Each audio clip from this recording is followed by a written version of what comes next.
very excited to be talking about all of this with all of us.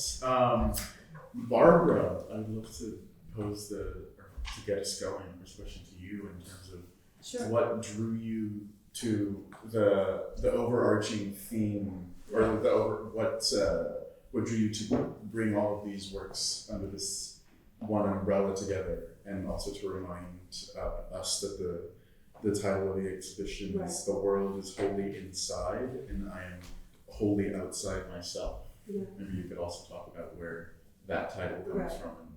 And, Thanks, Carlos. This exhibition brings together different approaches on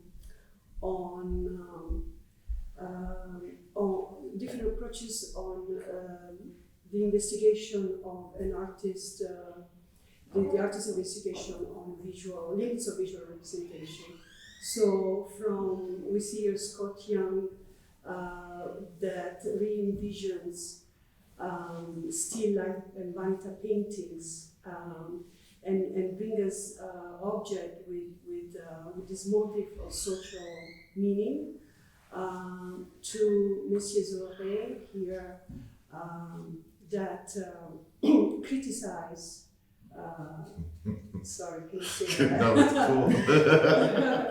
It's progress. The intention of some of today's cultural approaches with exploitation of artist practices, and there are some themes that come and connect all these works together. From one side, we see the way we approach ourselves, the art of the world, it representation of the body. And here we see different approaches of the body, all these different possibilities of the way you can represent the body. And on the other side, from the title of the show, is this idea of inside and outside. Reality also. The reality of fiction, the duality of meanings, and interesting how Corinna and I met and we started a really interesting conversation on theory of perception, and we exchanged books, and we had a really interesting kind of reciprocal growth in this process. right, yeah. I'd love to pick that up and talk to Corinna about this in terms of the title of your work is also the title of the exhibition, and it's coming from an essay from Maurice Miller-Party on perception. So I wonder if you could talk a bit about how, not necessarily that idea, but the notion of how we perceive, or how we're kind of perceiving in like fractured senses within the modern kind of like our modern digital world, like how that is affecting your work and what you're trying to do or accomplish. Yeah, so first of all, like when we met and Barbara started talking to me about this project and show the other artists that I was already like related with, I was already studying Merleau-Ponty because I was studying Alvano, this American philosopher, and it's very based also of what Merleau-Ponty say in many aspects. And I found that this sentence that it was probably wrote by him in a diary, like the reality is wholly outside. The reality is wholly the world. The reality is wholly inside, and I am wholly outside myself, which is kind of the opposite of what we normally think. I thought it was a kind of a common point with all the art that she was showing to me, because like I saw. Sandy like working with this code, but that is kind of a facade, and also bringing many things that are kind of personal but also general to the human beings. And like of course Scott is very evident that thing, and for me it was really like a good attitude in the artist practice to stress the fact that if we kind of think about how the human beings live in this world and perceive, and the fact that the description or the narration that we are building up with our arts is not just a mere narration or figuration of the environment, but we are mostly the environment. We are the others. It's not just us and describing the others. And this is why also I create this kind of diptych and I work in this sense, is the only way to work on a new tool for responsibility. So I think is something that it really like touched me in the artist practice, and this is also why I was studying this philosopher, and this is why I do what I do. That say then, this is the title of my diptych, because I specifically work on that, but I really think that there are many other ways to stress this point out. Seeing also this work also has this, for me, kind of interesting twinned procedure in which it's there's kind of like this the elements of what I said to you earlier as like a neural map, but then it has like the evocation of like kind of like a blown out landscape too. Yeah. And I just wondered if you could also talk about it in relation to your thoughts on like the environment and what your work is going for in terms of. So first of all, this is on polyester filter, which normally is a material that is supposed to filter the air, to clean the air, or to filter the thing, no? And like the materiality itself really reminds me of the neural network that we have in our brain or like in the nervous system.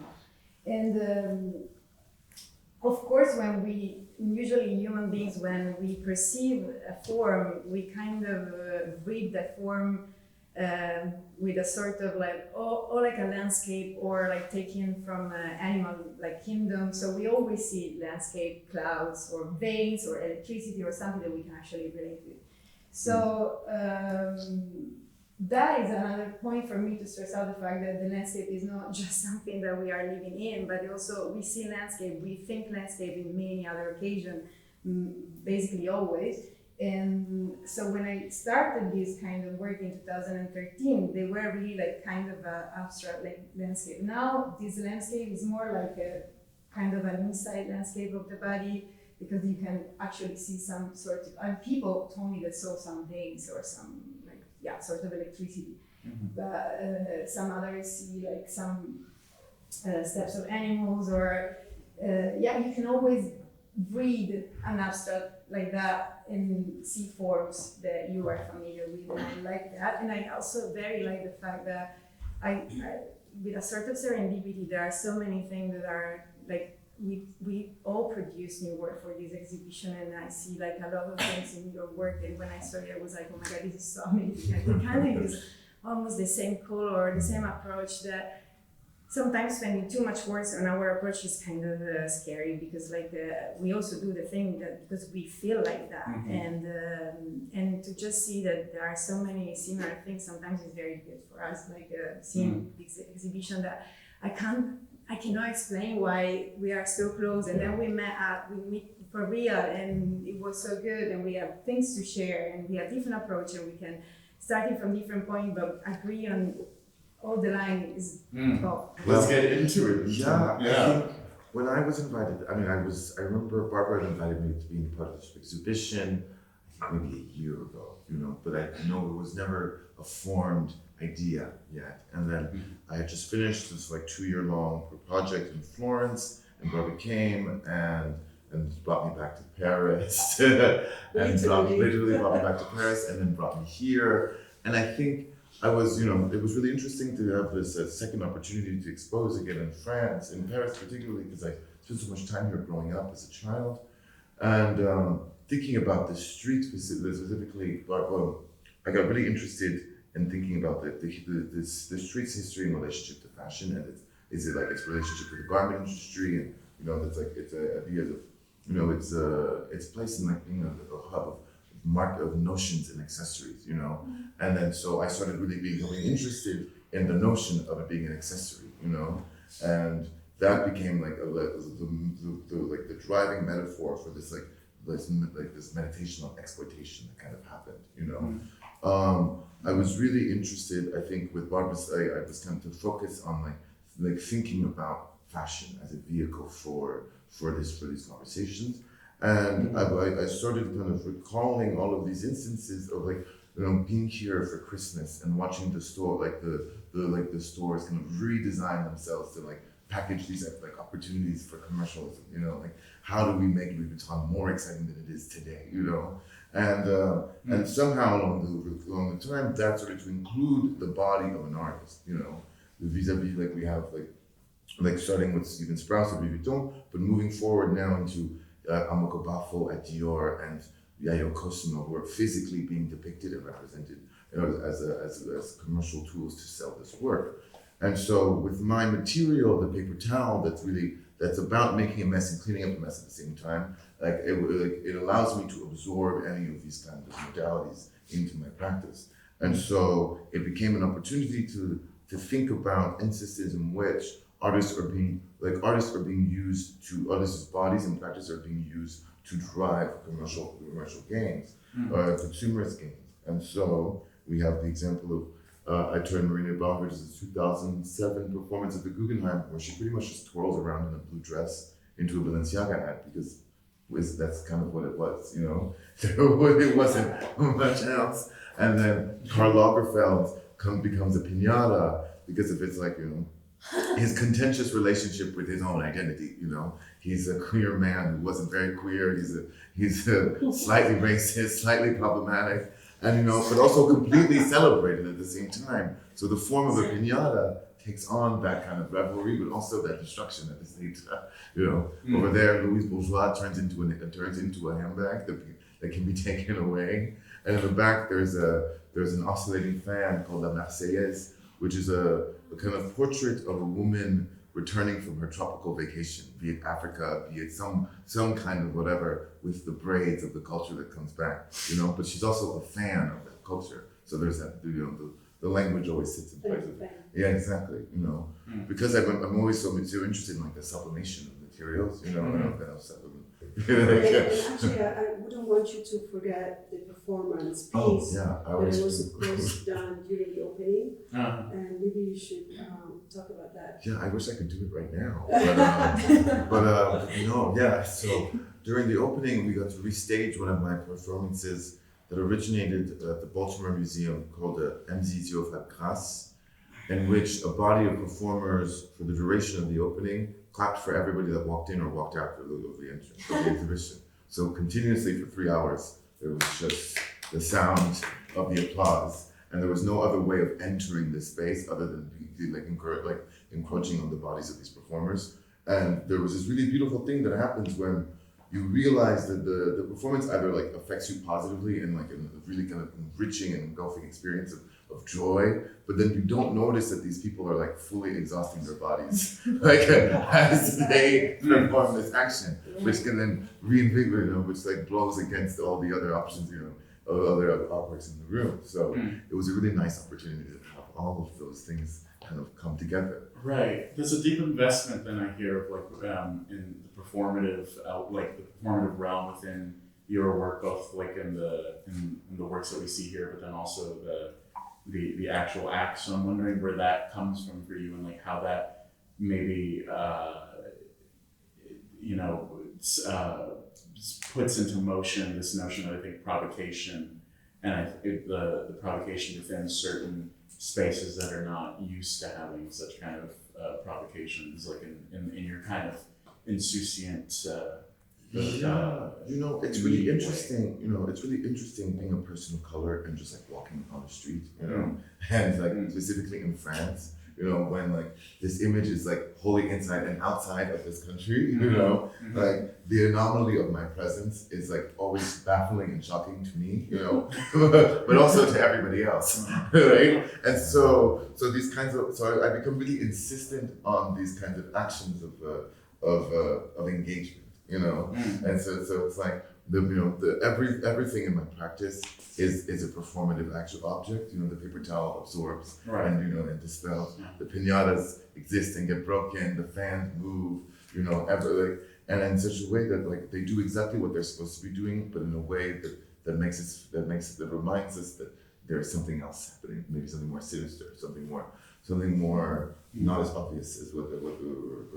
You know, and so, you know, it's just a modality of working that I've taken my personal experience in trying to like place it, imbue that into every object that I come in contact with. And, you know, in the same way that my personal experience comes in contact with every other person, you know, and like maybe shocks or, you know, or something to these people, you know. So,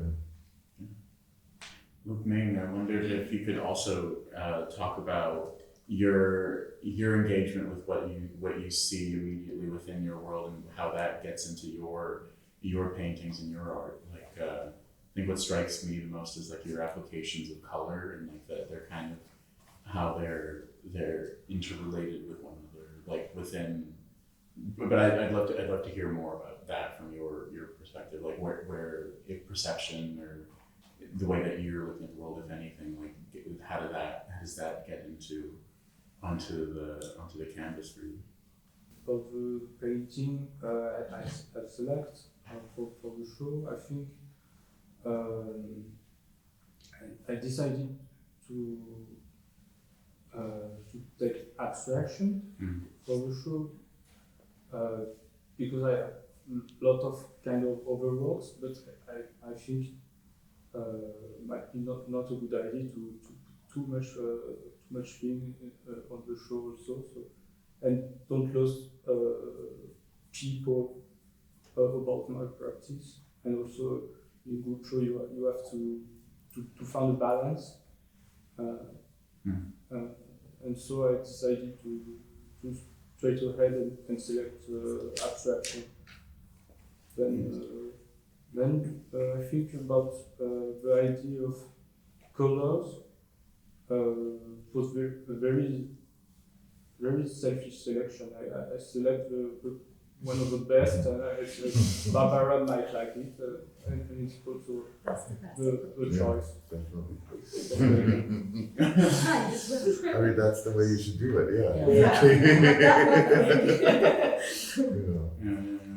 And then also I was thinking, because I was listening about inside and outside, but I was thinking about more like painting techniques, like maybe like Cézanne, who is a painter which practice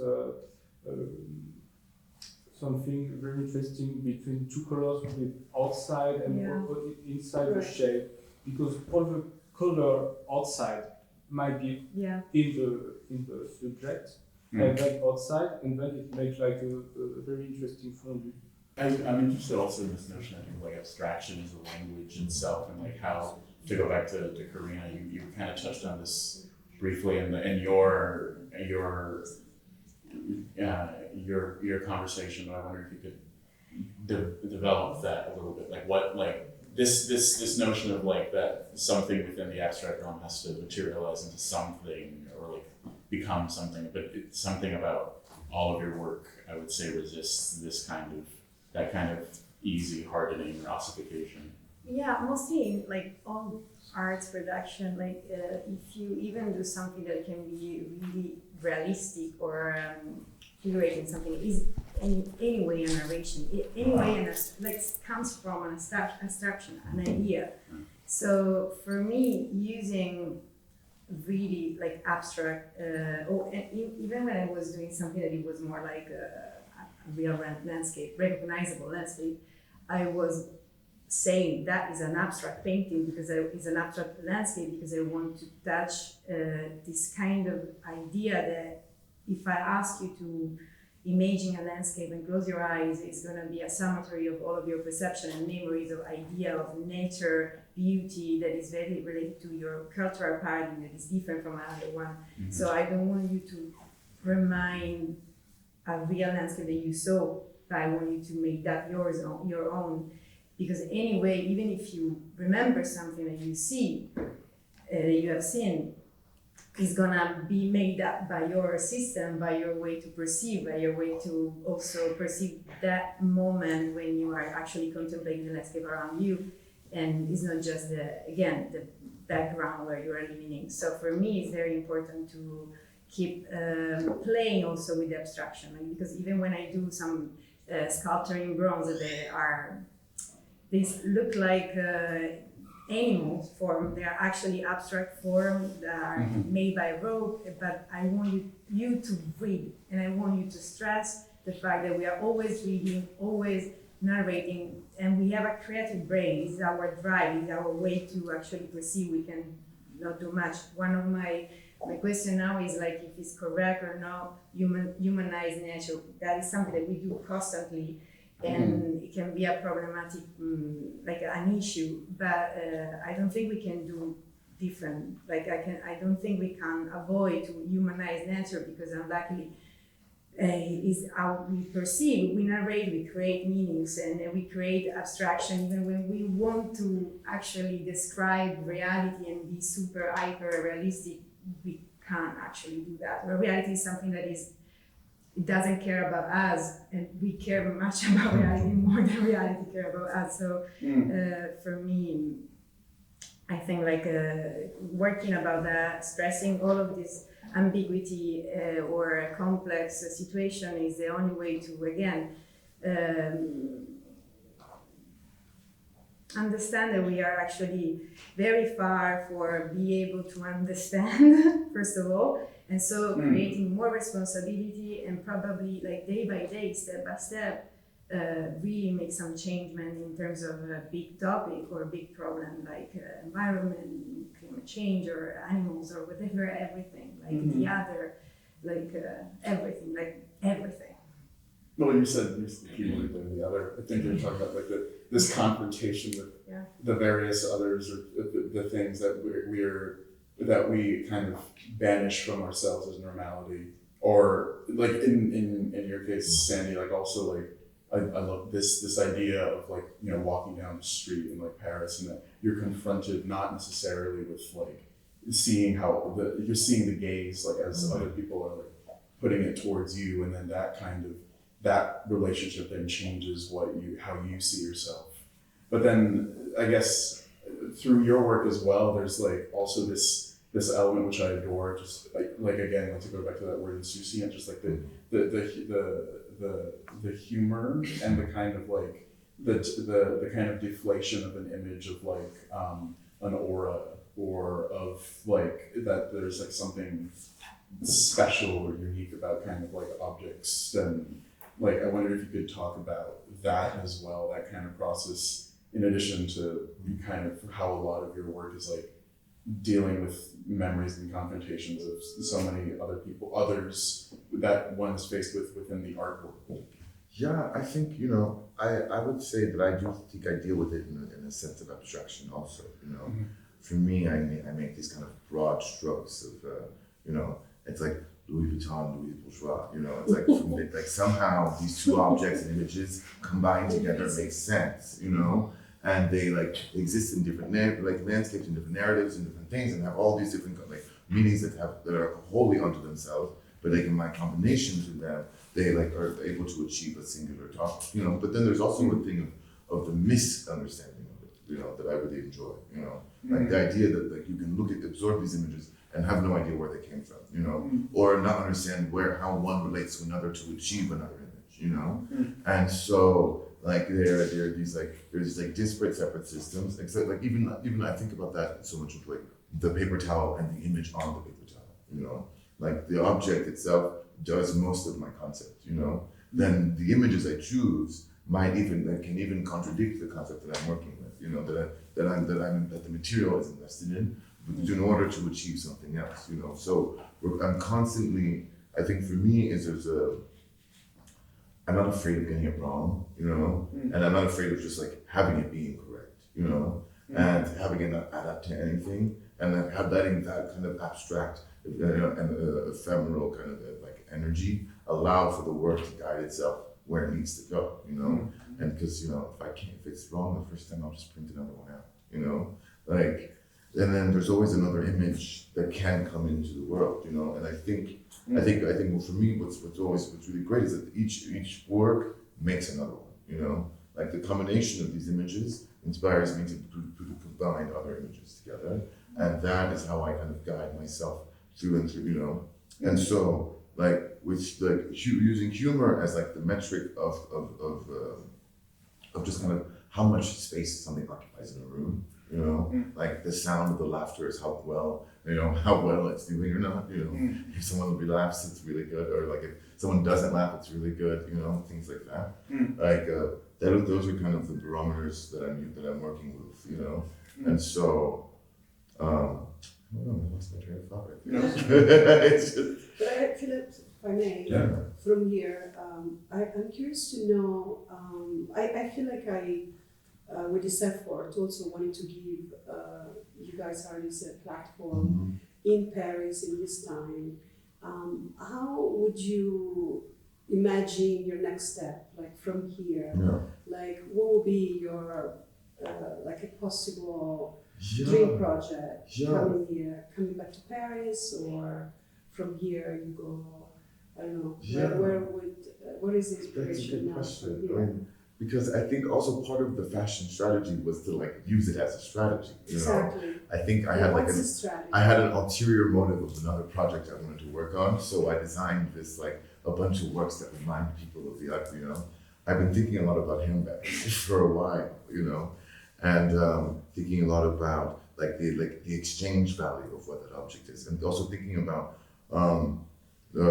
growing up and seeing and like in this kind of like the Takashi Murakami counterfeit craze, you know, people being like stopped at the airport to have their purses taken away, things like that, or watching the vendors in the street outside the amphitheater running away from the police because in France it is illegal to buy and sell counterfeit objects and to own them, and so much that the police don't have to like even if you can verify the legitimacy of the object, they can still confiscate it, which is very similar to the way that the French government treats African immigrants in this country, you know, and like so these two images, you know, so I've been kind of dreaming up of performing as the vendor on the street, you know, and you know, like selling handbags that are maybe counterfeit or maybe not, maybe that exist inside of my artwork and it's outside of not, and not. So, you know, this opportunity of having this kind of fashion language be on display, as I think has helped,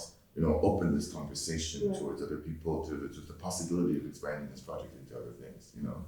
And I mean, for me, the paintings are kind of like the paper towels, you know, like they grew up in my practice as this kind of like, you know, as this like abstract form, you know, there was no images, there was anything else. It was the material, the paper towels and the dye and the fabric dye and the bleach and my manipulation of them. And then as the images started coming up, I started using them as broadbands for my own ulterior motives, you know, like it's like a fashion house has jeans or perfume, you know, to market out the other more the more complicated ideas. And the paintings can exist inside of these really complicated ideas too, but they also are kind of like benchmarkers for the rest of like the movement around the work, you know, and that allow me to, you know, that allow me to actually get away with like the really horrible thing I actually want to do.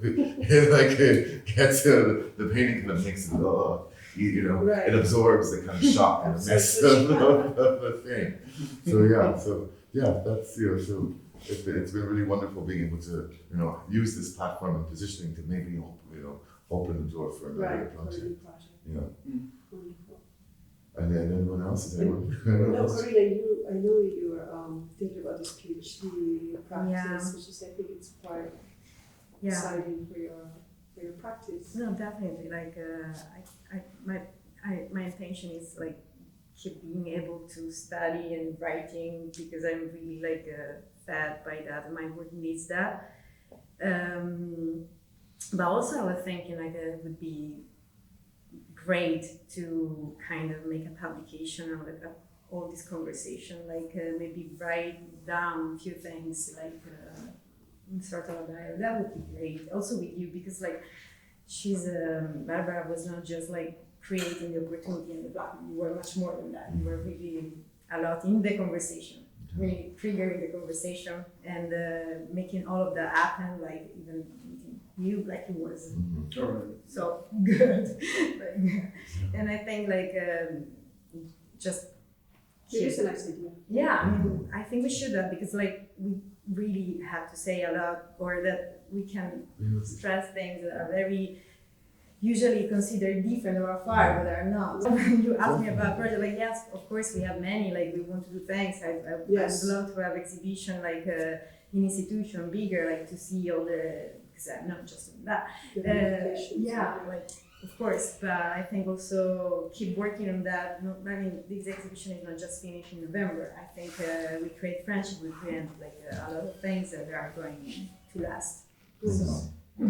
Sorry. Luc Ming, I know you have an institutional exhibition in Italy coming up. Reggio Emilia. I'm going to work on a bestiary, like Yeah. for, because the museum I'm going to make the show, it's like a museum with taxidermy, like animals already dead, and then some skeleton. It's like cabinet de curiosité. Mm-hmm. So it's I've begun to draw and paint and prepare something who can make a dialogue with the collection of the museum, and then so making huge figurative painting, small one also, and then mixed with abstraction. Nice. And the museum is very huge, so I have to prepare it. When is gonna be the exhibition? 2024. Okay. Oh, 24 next week. Tomorrow. Shall we open up to other questions from Yeah, sure. people from the audience about these works? I think from your generation, it seems like you're agglomerating a lot of image. There's a lot of colors, a lot of image. Do you feel that you're fed, your practice is fed by lots of image that you're compulsing and then reintegrating in your works? It's maybe a bit different for Andrew because he's maybe a bit older and then he's perhaps maybe from more classical moment. Yeah. Is that something that you swallow and bring back in your works? I think that like every artist, like in the history of art and the human being was like fed by images. Mm-hmm. The concept of images is changing. So of course, like maybe you are asking if we like look a lot of images like for real. Well, the speed has gone, the speed and the volume of image has gone so strongly now. Yeah, the perception of the images is also changed. Like in the artists, I think it's like we approach images in a different way, but like me, personal, I think reading is, or also speaking, having conversation is probably more. But probably because you're right, like we don't notice anymore that we are feeding by images, probably. Yeah, I mean, I think I would say, I'm mostly attracted to images that predate me, and then I think my work usually starts with like somebody else's image, like a painting of something that somebody else made, something I saw in a museum, something I studied in a textbook. And then as I reinterpret that image, I kind of combine it with images that I have to go find that maybe predate that image or come throughout the future, It's not necessarily that I think because there was such a long time that I didn't make anything with any images on them, they were just they ended up becoming their own pictures, like the fan gets braids and it turns into an image, I think because of how like the frequency with which we are able to absorb images like through Instagram and all these other systems, it allows us to find quicker solutions towards problems through visual culture, like the representation of something can be mined because we all have a larger collective understanding of these images than we used to, And I think my generation just has a quicker ability to respond to that than others who didn't have the training of being able to consume so much, Because there is something to be said about not just seeing it, but being able to parse through it, But then as a professor, I would say that the generation coming behind me is completely uninterested in the images because of how much they have no imaginations anymore, and so they're all really, really interested in realistic painting and finding a moment and holding on to it as opposed to being able to parse through all the different systems. So it's really interesting to see how all of this is already obsolete, from what I'm seeing in my classroom, and maybe that's for good or for better or for worse, but we'll see how how those images change the art, they change the images we make and change the images people make coming up after that. So yeah. Hopefully not obsolete before the the end of the show. Hey, you never We have a know. couple of weeks. Couple of weeks left. That's fascinating. It is fascinating. The holding on to like a realistic moment. Yeah, like no, that. It's the trying to linger more because there's no sense of lingering within this kind of Exactly. thing. So you have to respond to that somehow more. No. Identity politics, they're also very interested in their own personal narratives, like minute to minute Uh-huh. personal narratives, and then and depicting them as like accurately as possible, and through paint, which is already kind of it's funny, but they'll get there at some point. Man, I'd love to hear your thoughts on it, like how you kind of respond even to this moment within your work. About image. Yeah. Some depend of painting situation. I think sometimes you need to have reference and to use some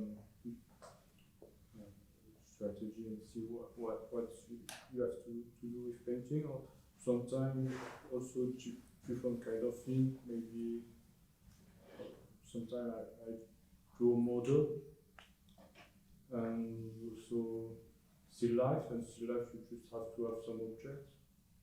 So for abstract, maybe nothing. Depends on situation. Or it's just like sometimes you just go outside, you take a big dress and return in the studio, and it's okay. I can ask one more question. Like now I'm thinking too. I think this is like Exactly. I mean, because I'm coming from the world of like cinema.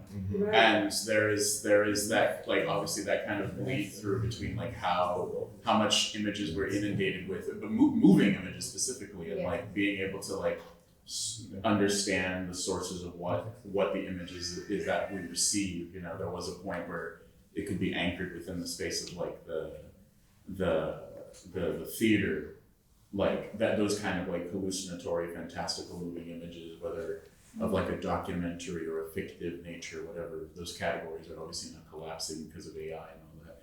I wonder whether your work responds to this too, whether it gives anxiety or whether it gives a kind of a different something else, another different kind of sensation, or like how are you negotiating this within your arts practices here? Can you reframe the please do, question? because I lost missed. it. So, like, what the question is, like, if AI or this? Not even that, but like, sure, but not even necessarily that. But I'm just, I don't know. Like, I just simply want to push what we were just talking about further into a place I don't necessarily know where to go from that. But just like how work like this, which I would say has a kind of a very deep, both spiritual and material necessity, yet at the same time, that this sense of like outdatedness, constantly having to imagine yourself like reflecting a standard that is already like even behind you, like 10 steps behind you, even once you've gotten like a millisecond further. I wonder how your work is, how you maybe you respond to that on a daily.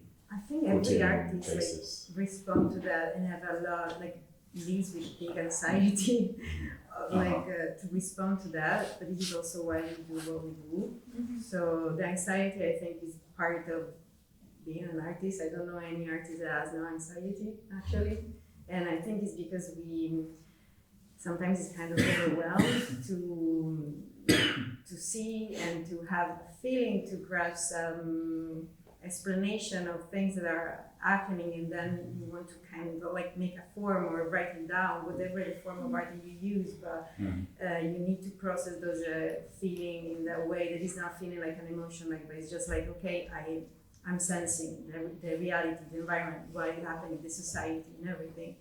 And then because we know that there are other artists before us. Actually, art now, we consider art like a very specific thing, super sophisticated, like something that human being does, but art is actually a drive human being perceive through art. Like we started like decorating our body, we don't have memory of that just because those bodies are dead, but like we started very, very early in time to process our existence with that can be making sign on the caves, or then writing down some sort of history that then became the concept of history that has a goal and everything, like art has a goal now, but is at the very beginning just our drive to be this work. So it's kind of overwhelming, and I can't actually explain why and we do that, and I think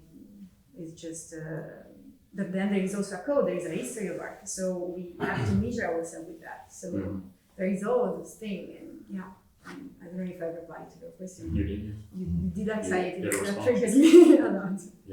What you perceive as like the arts world or like the art scene today in like Paris, and like how that, if that is feeding your work, or like obviously it is, but like what your perception of it is in consideration to the fact that a lot of us are from different parts of the world too. So like if there's anything specifically about Paris that has informed this body of work. Well, I mean, I don't know. I think I'm always kind of thinking about Paris. I'm always kind of thinking about France. You know, I'm always kind of. I think especially because I'm like these for me. I'm really interested in my misunderstanding of things that I'm not like present inside of. You know, like unless I either spend months, like years, like being in a city, like working on the show for that city, you know, or I like sit outside of it making fun of it, like from afar, you know, without actually really knowing what's going on, you know. And I think that's really interesting to me too, because it's like, because then that's also my perspective of this kind of like villainous like malaise is also like other people's perspective too. A lot of people have a lot of things to say about places they've never been, you know. And so I kind of use that that way. And I think I'd be more interesting to see what I would be more interested in seeing is what happens if I come when I do have more to do with this place, you know. Like, will these jokes still be fine to me, or will I be moving on to things? Like, will I be more interested in some other target that isn't here, you know? And so because I'm not here, I'm always making fun of French people, like, you know, and then because French people are always making fun of me, so you know, it's kind of the way the world works.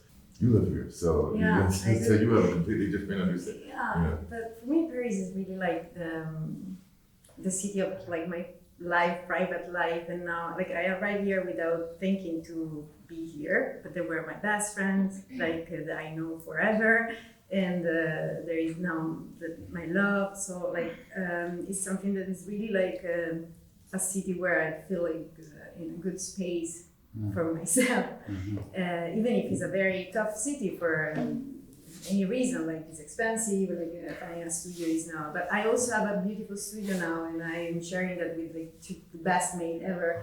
That are like Isaac Go and Winnie Morales. So we like also finding this kind of opportunity to work with friends and artists that you really have a good time with. Like working is gold, really. So let's say this is a very personal experience of Paris. So if you want my opinion on the city, is a city that offers you a lot, and we discussed about that already. Like there are so many things, like from cinema, from conferences, from like people are coming here, and there is a very intellectual approach that I really loved when I arrived here, and it's a bit different from Italy, and so yeah, it's a place for me to be now than we see. But one criteria I wanted to make is that what I find very interesting, and it connects to your commentary on Paris, but also on generational approaches to painting, is that all of you have a relationship with painting, which is the medium of art by excellence,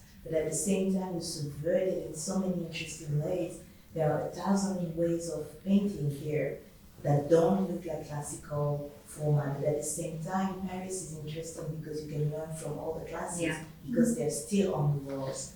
So this connection between the full history of painting and all the transactions and possibilities and trajectories that it can take us to is very exciting. There are so few artists, but each of you is bringing like 1,000 possibilities to this medium, and that was very exciting as someone who accompanied and watched this project unfold. Really exciting to watch.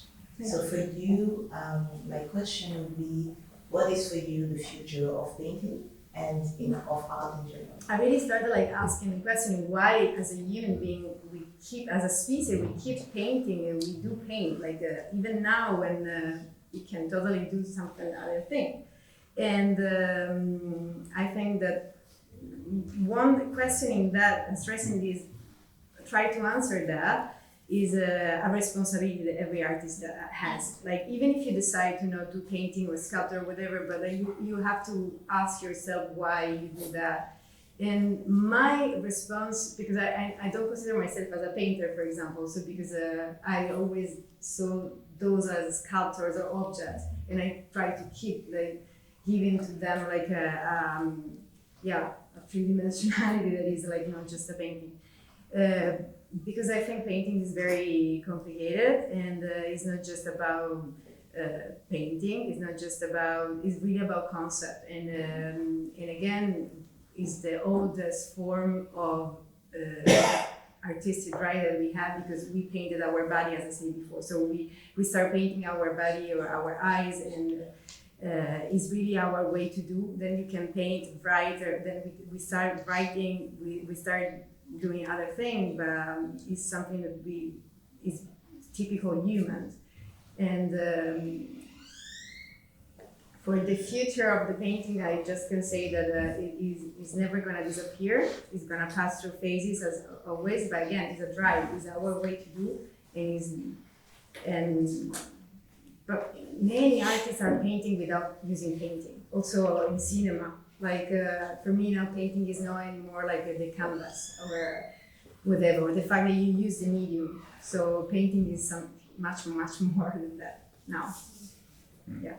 I mean, my very honest answer is like, who cares? You know, like it's like exactly. It's like you know, like if painting is a system that's like kind of that exists presently to uphold the price of a painting that exists before me, you know. Like, cool, you know, like, I guess somebody else is going to like squish together a bunch of colors and make something else, you know? But like, if making art is like an expression of like a human existence, you know, then whatever form that needs to take on, as long as humans are around, it's going to take on whatever form it's going to take, you know? And so, I mean, honestly, I would kill. I mean, like, if you know, if there was a world that I could sustain myself without having to make a square object on the wall, I would literally be there, you know? But, you know, we exist in a world where these systems are law, you know, and so we participate in them, and we subvert them, and we destroy them, and we rebuild them, but we're always still kind of circling around them, you know, right? And so, I mean, that's just my kind of like, haha, I'm a villain, comedy, comedian person view on things.